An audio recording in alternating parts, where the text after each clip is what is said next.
एउटा भनेको चाहिँ हजुरको बडी पोस्चर हैन, बडी पोस्चरलाई इरेक्ट राख्नु पर्यो हैन, बस्दाखेरि पनि हैन कुप्री परेर बस्नु भएन, एउटा त्यो भयो। अर्को भनेको चाहिँ डिप ब्रिदिङ हैन, डिप ब्रिदिङ गरियो भनेदेखि चाहिँ कुनै जग्गा एल्भियोलाईहरु पनि रिक्रुट हुने भयो, त्यहाँ चाहिँ हाम्रो एयर पुग्ने भयो, अनि त्यो एयरले ग्यास एक्सचेन्जमा हेल्प गर्ने भयो हैन।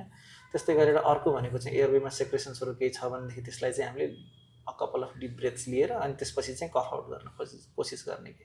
अनि त्यस्तो गर्यो भने पनि एयरवेको सेक्रेसन्सहरुलाई हामीले क्लियर आउट गर्न सक्यौं हैन। अनि अर्को भनेको चाहिँ हामीले सिम्पल चाहिँ एउटा क्लोज फिस्टमा ब्लो गरेर पनि हामीले फुक्सुको एल्भियोलाईहरुलाई चाहिँ रिक्रुट गर्न सकिन्छ कि, भनेको एल्भियोलाईहरुलाई ओपन अप गराउन सकिन्छ। डिभाइसै प्रयोग गरियो भने चाहिँ इन्सेन्टिभ स्पाइरोमेट्री भन्ने एउटा भाँडा जस्तो हुन्छ हैन, त्यसमा चाहिँ विभिन्न कलरको बल्सहरु हुन्छ, त्यसले चाहिँ अब एउटा बललाई उठाएपछि इन्सेन्टिभ जस्तो भयो नि त, त्यसले त्यसको नामै इन्सेन्टिभ स्पाइरोमेट्री भनेर राखेको छ।